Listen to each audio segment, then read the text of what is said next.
All right, daily Chumash. Let's go. Yeah. Shkat. Monday, daily Chumash. All right. Medium-sized Chumash.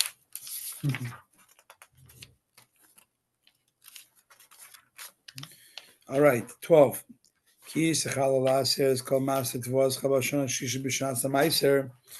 When you complete tithing all the required tithes of your produce of the third year, which is the year of the one tithe, and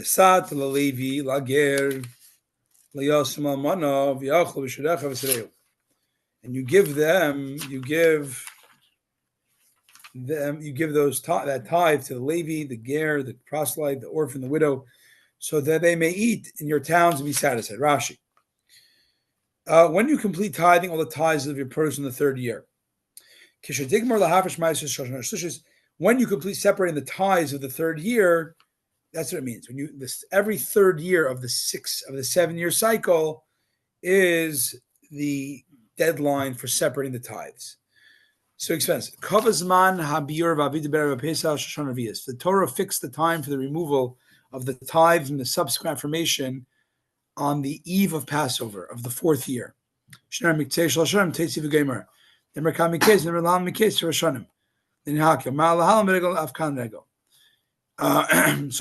the end of 3 actually means after the 3 years by Pesach.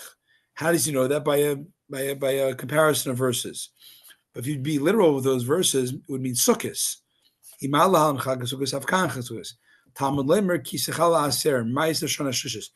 So when the Torah says when you finish to tithe the tithes of the third year,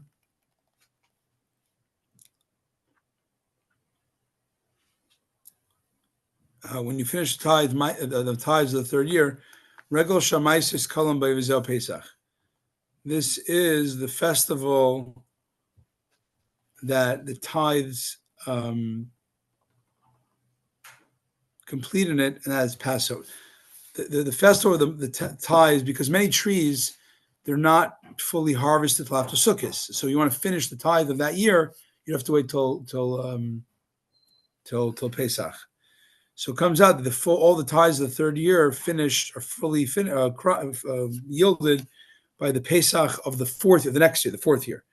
And whoever would delay giving all their tithe taxes till then, they shouldn't have. They should have done it every year, what they had to do, but they didn't. They have to that's the deadline. You have to rid your house of any of the gift tithes you owe. Shnas Hamaisa, this is the year of the tithe.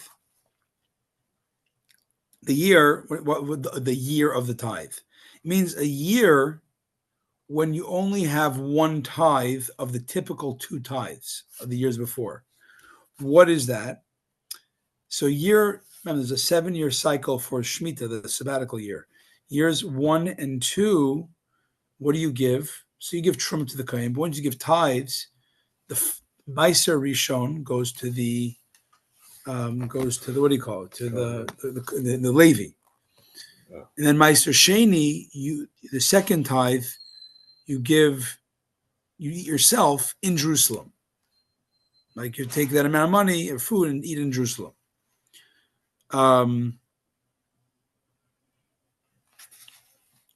As we say, when you take the tithe from the children of Israel, and Ma'aser Sheni is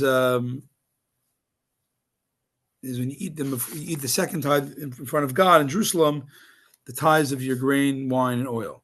So that's the typical. The majority of years are 2 Meisers, 1 to Levi, 1 to eat in Jerusalem. He comes to tell you, but every third year, it's the year of the one of those tithes, only Meiser Rishon, and you have to give a substitute atypical tithe called the poor man's tithe. Understand? It's the year. The question Rashi's going to answer is, why is it saying this year is what does it mean, the Shnas HaMeiser, the year of the tithe? There's many tithes. It says not so. Every third year, there's actually one less of the typical tithes. What's the one you do? The Levite one. What's one you don't? the Meiser Sheni in Jerusalem. So you're down one tithe, and instead you give what it's saying in the continuation of the verse, that you give that second tithe to the poor, Meiser Ani. So just to summarize, as it says here, you should give to the Levite that which is due to him. That is, so he's proving also from this verse. This is the foundational text for the Meiser Ani. I think so. Yeah, okay. So it says here, in Asat Levi, you give the Levi his due. That's Meiser Rishon, the first tithe. And then you also give the poor, the widow, the orphan, that is Meiser Ani, the poor man's tithe. So just to summarize, to summarize, years 1, 2, 4, and 5, the tithes you would give would be Meiser Rishon to the Levi, right, followed by Meiser Sheni, which you get to eat with your people, your family, whatever, in Jerusalem. You got to bring it to Jerusalem, eat that second 10% worth in Jerusalem. Sponsor a big kiddush in Jerusalem. Okay. But that years 3 and 6 of the sabbatical year cycle, you would give Meiser Rishon to the Levi. And after that, you do not give a second tithe to eat inside Jerusalem. You would give that money to the poor. And then the 7th year, there's no Meiser because it's sabbatical year. So the poor, we're supposed to subsist the other 2 years on what they. Yeah, there's other stuff. There's other gifts they get. Okay.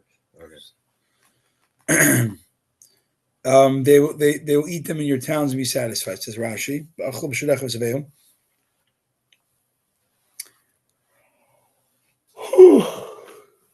Give them enough to make them satisfied. You have to give the poor enough of satisfaction. From here, a rabbi said, one does not give a poor person less than half a kav of wheat, what he collects at the threshing floor.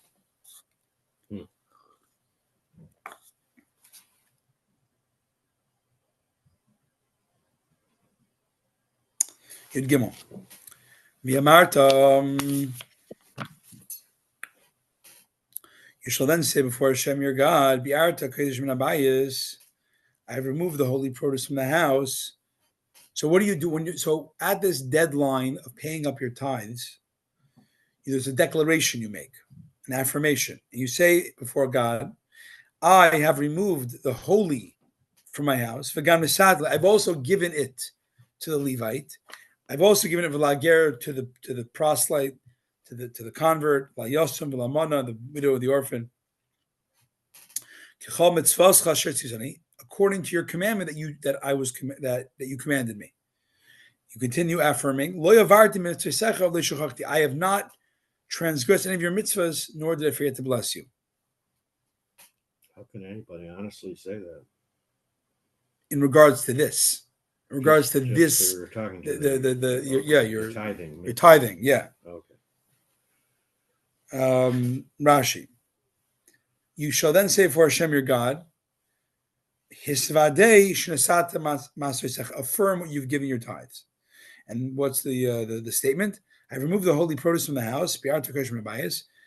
So it sounds like if you just read the verse, if your Bible thumping friend would quote this verse, it sounds poetic, right? I've given the holy to the Levite. Like it sounds like a jumble, but it's not. It's legal. There's actually each term is referring to a different gift, because this is the deadline for all the gifts, all the tithes you had to give. So he breaks it down. The 3rd year. Okay. The 3rd year is the deadline. Ideally, you do it kind of every year one, but what's all the gifts? You got to bring Meiser Sheni and Neter Ivoi. The holy is referring to Meiser Sheni.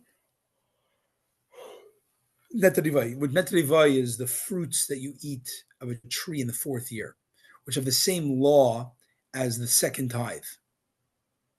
So, for example, Meiser Sheni, it's not just like a nice idea. It becomes sanctified food that must be eaten in the walls of Jerusalem. That's its sanctity. If you plant a tree for the first 3 years, it's arla. It's closed off. You can't have the fruits. The 4th year, you do the same type of thing. You can eat those fruits in Jerusalem. They're like sanctified fruits, only be eaten in Jerusalem's walls. So those two things are a certain level of sanctified tithes that you owed, or whatever requirements. And that's what he's saying. I've removed that, the holy stuff, checklist. The guy, and he says, this is telling you that if for some reason he did not bring it year 1 and 2, he neglected to do it, he's got to bring all that amount in year 3. Because again, year 3 is the deadline. Well, there's 3 years signing a declaration saying this is complete. Right. I've done everything. Exactly. Right. The Gam Nasad to the Levi, I've also given it to the Levite. That's, of course, Meiser Rishon, right? Classic tithe. It also, the word V'gam, Rashi points out, is V'gam. What does V'gam mean? Also. And also. Is that a needed word? No. It's kind of a superlative. For emphasis, yeah. It's not just for emphasis, it's intimating something that is not explicit. I've also given the tithe, not to mention I've given the Kohen his truma. That's the guy. I've also done the tithe, implying something. Not only that, also to what? But too, right. So it doesn't say the truma to the Kohen, but it's actually implicit in it. And the bikurim. To the convert, the orphan, the widow. This refers to Meiser Ani. The orphan and the widow refers to the poor man's tithe. Okay, next.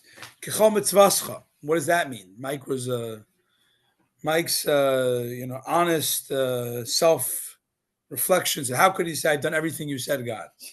So it means in this context, I've done everything according to your commandment in regard to separating tithes. What does that mean? Nesatim kisidron. I've given them in the right order.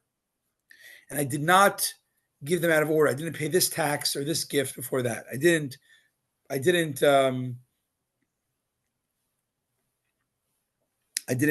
preface truma to the earlier gift of bikurim. Bikurim should be the first thing you give. And I didn't give the tithe to Levi before I give the truma, because that comes after that. Nor did I give Meiser Sheni before Meiser Rishon. And truma is called reishis. It's called the first part of the gifts that you have to give. It's the first thing that you give from the grain. As we see elsewhere, the Torah states, you must not defer the separation of your ripened produce or your truma. Do not change the order. I did not transgress any of your mitzvahs. I did not separate from one species for another, nor from new produce for old.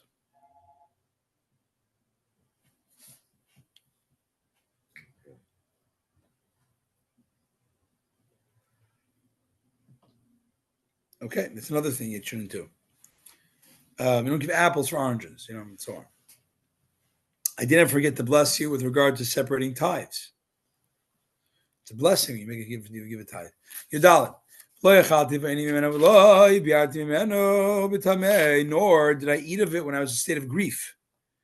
Nor did I remove any of it from my house in a state of impurity.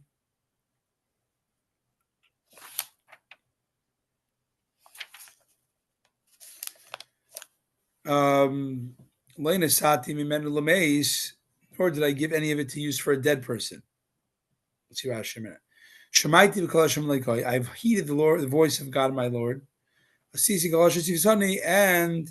I've acted according to everything you've commanded me. Rashi. Yudalid. I would not eat when I was in a state of grief. This is referring, someone's in a ascent of the first day of mourning. You're an onain. So in mourning, there's stages. Pre-burial is called an onain.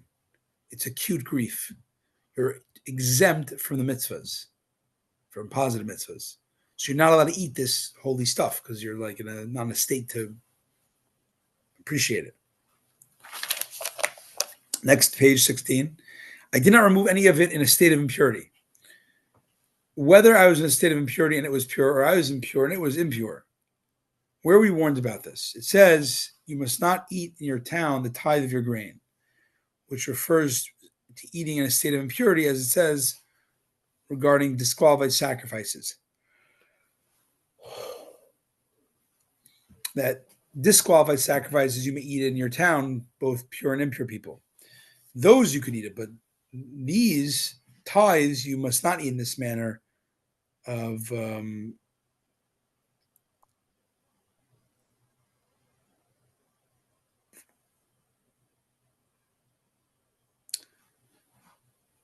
it says you shall not eat in your gates the tithe in a state of impurity. And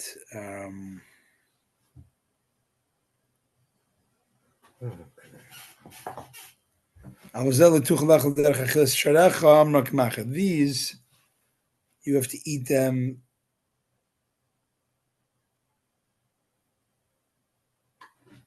I think he's proving that I'm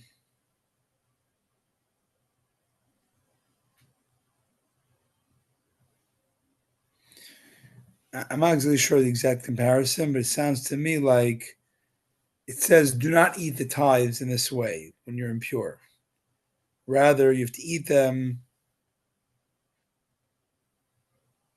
It's a different, I'm not sure the. It's an argument. That is an argument about the meaning of words, because they're drawing from the fact that you eat it in the towns has to do with impurity. So basically, because of another verse that says, when you eat it in your town, you with the pure and the impure may eat it together. Right. So it's making an argument about the meaning of. So it's right. So it's a very vague language, right? Do not eat it in your gate. What does that mean? It means that. So it says you have to look into another area by disqualified sacrifices. That it says similar language that when they're redeemed, they're disqualified. Then you can eat them, the pure and the impure. So now you apply that back to it's a different chapter entirely.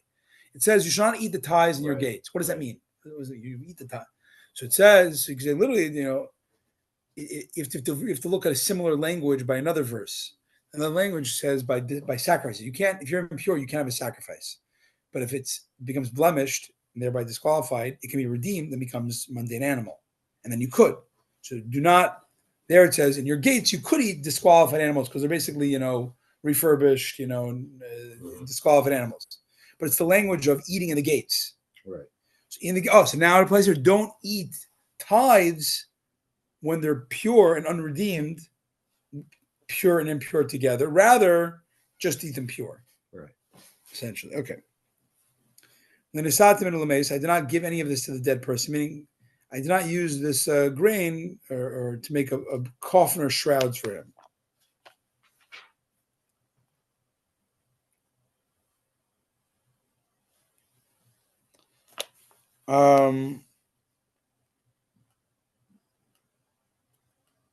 So basically, the way the Ramban explains is, you might think providing shrouds is a mitzvah. It's a mitzvah, right, to provide shrouds and burial. Mm-hmm. So we know Meiser Sheni, you have to eat it, Kiddush in Jerusalem. Eat it in the Jerusalem walls. You have to eat it. You can't just, I'm going to give it to Habitat for Humanity. You got to do it, eat it inside the Jerusalem walls. You might have thought, but someone needs shrouds, like that's a mitzvah, I could give it for that. No, you can't. That's what it's saying. I didn't even give it for the mitzvah of burying the dead. I specifically ate it in Jerusalem walls, as you asked. What are you trying to say about giving to the dead? It says in the Torah, I did not give any of the Meiser Sheni to the dead person. Just even to bury them, which is a mitzvah, you might think it might be okay. Still, no. Meiser Sheni has to be eaten in Jerusalem. Can't be used for a separate dead mitzvah. I've heard the voice of Hashem, my God. I have brought it to the chosen house, the holy temple. I've acted according to everything that you commanded me. I have rejoiced and caused others to rejoice. Share the Kiddush with you, in Jerusalem. Tesvav, Hashkivim and Kachacham and Shemayim. So God, after I've done all this, now look down from the seat of your holiness from the heavens, Uvarech Esamcha Yisrael, and bless your nation, O Israel. Beis Hadama, and the land, Asher Nesat Lanu, the land you've given to us, Kasher Nishpat Levsina, that was you swore to our forefathers, Eretz Zavas Chalav Dvash, a land that is flowing with milk and honey. Rashi. Look down from the seat of your holiness. We have done what you've decreed upon us. Now, do it as incumbent upon you. For you have said in Vayikra, in B'chokosai Telechu, if you, the Jewish people, follow my ways, I will give you rains, all your material needs in their time. Yeah. I should have said it's a little It's amazing. cheeky, right? Who's cheeky? Chutzpah. He's saying to God, I've done my part, now you do yours. I think mean, it's I should have started only Lamakash implied. That's the implication. They've given to us just as you swore to our forefathers to give to us. You fulfilled it, just as you've come through. I think it's not cheeky. I think the way Rashi, the second Rashi, explained to you that you've given to us just as you swore to our forefathers to give to us. You fulfilled it. A land flowing with milk and honey. In other words, this is affirming the deeper reality of the way God and human beings work, how stuff works. What's the covenant? It's the covenant. The way What do you mean how stuff works? Meaning, if you're a caveman, you're like, I go forage and farm and do stuff to survive. I eat what I kill. That's a very primitive, right? Yeah. Yeah, I work hard and the money comes because I worked hard, right? That's a very survivalistic mentality. The Torah says it's not how it works. The Torah says that all money comes from God. Amen. All sustenance, whether it's rain for the field or your stock, your retirement fund in the stock market. I believe it. Okay, so the Jew is saying, I gave my charity, whatever, the tithes, and I did everything the way the Torah commanded me. Now let it be the fulfillment of, let me see how God takes care of his part of the covenant. It's emunah. I think it's not cheeky. It's more. I think it's more like, and actually, the second Rashi proves that, because why are you talking about the land that you swore to your forefathers? Why is that relevant? You could say a million things about the land of Israel. Why? Because it's affirming that God, you came this far, and I know this despite the survivalistic instinct. I know this to be true. How? Because how did I come this far? How do we even have a land? Right. Only through the covenant. So now, a regular year, I did my mitzvahs,